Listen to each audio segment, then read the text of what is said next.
नमस्कार भाइयों और बहनों, छोटे भाइयों और बहनों, जय माँ करणी।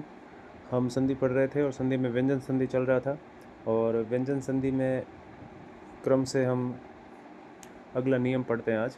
वैसे क्रम से तो कुछ नहीं है, पर फिर भी व्यंजन संधि के वीडियोस के क्रम में अगला नियम पढ़ते हैं। तो देखिए, पहला नियम, आज का पहला नियम ये है कि प्रथम पद का अंतिम वर्ण, यहाँ वर्ण लिखना मैं भूल गया, अ या आ के अलावा, यानी अ भी नहीं होना चाहिए, आ भी नहीं होना चाहिए, अलावा कोई भी स्वर हो, ई उ री ए जो भी हो, तथा अंतिम पद के आरंभ में यानी अंतिम पद का पहला वर्ण स हो। जैसे उदाहरण देखिए, यहाँ पर नी प्लस संग है, तो नी में ई है, प्लस से पहले ई की मात्रा है और बाद में स, जैसा कि नियम में दिया गया है कि स हो, तो स की जगह श हो जाता है। स ये दंत्य है, इसकी जगह ये मूर्धन्य हो जाएगा। जैसे कि उदाहरण देखिए, नी प्लस संग का निशंग ऐसे हो गया। ठीक है, समझ में आया कि पहले पद का अंतिम वर्ण यानी प्लस के लेफ्ट साइड में इधर अ आ के अलावा कोई भी मात्रा हो सकती है, और लेफ्ट के उधर यदि स हो, लेफ्ट के राइट साइड में, लेफ्ट के क्या, ये प्लस के राइट साइड में, प्लस के बाद, प्लस के पहले अ आ के अलावा कोई भी अन्य मात्रा या स्वर प्लस के बाद में स हो, तो उस स का ये वाला स यानी ये वाला श, इसको कहते हैं मूर्धन्य श में परिवर्तन हो जाता है। अब देखिए उदाहरण, नि प्लस साद, अ आ के अलावा अन्य स्वर है, ई है और आगे स है, तो स का श में परिवर्तन हो जाएगा निषाद। उसी तरह अभी प्लस सिक्त, तो इसका हो जाएगा अभिषिक्त। कुछ नहीं करना है, छोटे स का बड़े स में परिवर्तन करना है, दंत्य स का मूर्धन्य श में परिवर्तन करना है। छोटा बड़ा तो अपने भाषा में बोलते हैं, बाकी दंत्य, मूर्धन्य और तालव्य श बोलते हैं। श से सलगम होता है, उसको तालव्य बोलते हैं। अभी प्लस शेक, इसका हो जाएगा अभिषेक। इसके बाद देखिए कुछ संधि विच्छेद करते हैं हम। निषिद्ध, अब करना कुछ नहीं है, श से पहले ई की मात्रा, यहाँ पर भी श से पहले ई की मात्रा और यहाँ पर भी श से पहले ऊ की मात्रा, यानी अ आ के अलावा अन्य मात्राएं हैं, तो हमें इस मूर्धन्य श का दंत्य स में, स से सड़क वाले में परिवर्तन करना है। तो इसका हो जाएगा नि प्लस सिद्ध। इन शब्दों में ध्यान ये रखना है कि ये व्यंजन संधि के उदाहरण है, इनको विसर्ग संधि का उदाहरण नहीं समझना है। कई बार ऐसे सवाल पूछे जाते हैं कि ये जो फलाना फलाना उदाहरण है वो कौन सी संधि का है, व्यंजन या विसर्ग। तो कुछ शब्दों में काफ़ी कन्फ्यूजन होता है, उसको ध्यान रखें। प्रति प्लस शेद, तो हमें मूर्धन्य श को दंत्य स में बदलना है, प्रति प्लस सेद हो गया। सुषुप्त, सु प्लस सुप्त, क्योंकि यहाँ पर श सलगम, इससे पहले अ आ के अलावा कोई अन्य स्वर है, इसलिए इसको हम स से सड़क में परिवर्तित कर देंगे।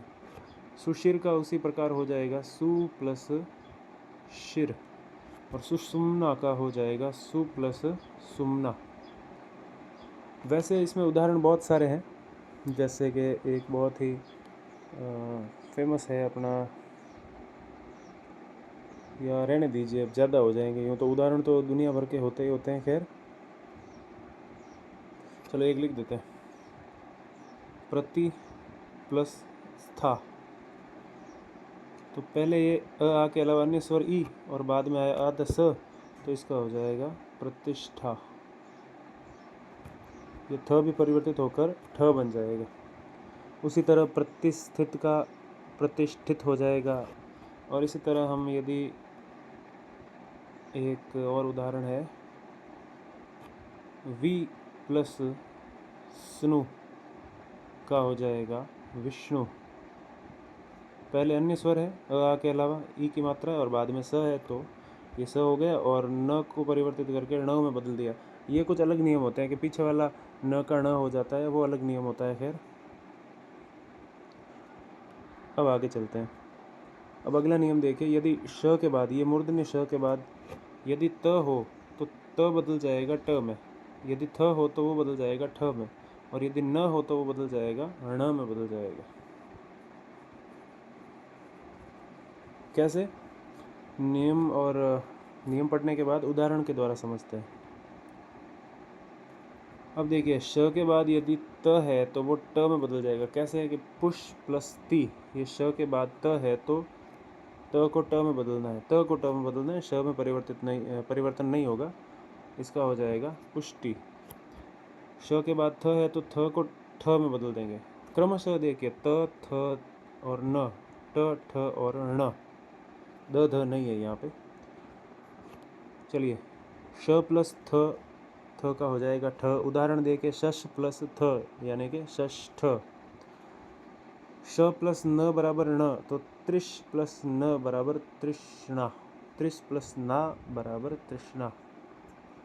इसके बाद देखिए, उदाहरण देखते हैं कुछ। आकृष प्लस त, तो श के बाद अगर त हो तो त का ट हो जाएगा। इसका हो गया आकृष्ट। हृष प्लस त, श के बाद यदि त है तो ट हो जाएगा, हृष्ट। हृष्ट पुष्ट, जो मजबूत होता है उसको बोलते हैं ना हष्ट पुष्ट। हष्ट पुष्ट नहीं होता, हृष्ट होता है। नश प्लस त, इसका हो जाएगा अपने नष्ट, क्योंकि त को हमने ट में परिवर्तित कर दिया। उसी प्रकार संधि विच्छेद करना हो तो बस इतना ध्यान रखें कि जो आधा श है उसके बाद कौन सा व्यंजन है। ट है तो त में बदल दो। कैसे? शश प्लस ये ठ है तो इसको थ में बदलेंगे, थ। शश प्लस थ। निकृष्ट का हो जाएगा निकृष, श आधा प्लस त, निकृष्ट। और उसी प्रकार उत्कृष्ट का हो जाएगा अपने उत्कृष्ट, श आधा प्लस त, उत्कृष्ट। अब यहाँ पर स आधा क्यों है? क्योंकि हमने व्यंजन संधि का नियम पढ़ा था। व्यंजन प्लस स्वर भी आ सकता है, व्यंजन प्लस व्यंजन भी आ सकता है।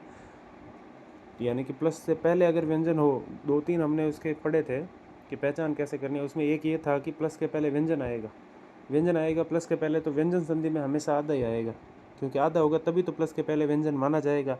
वरना मान लो ये श यदि पूरा हो, इसमें हलंत ना लगा हो, ऐसे हो, तो ये प्लस से पहले श नहीं है, प्लस से पहले श में अ है, अ की मात्रा है। स्वर संधि के वीडियोस को देखें एक बार, अच्छे से समझ में आ जाएगा मैं क्या कह रहा हूँ।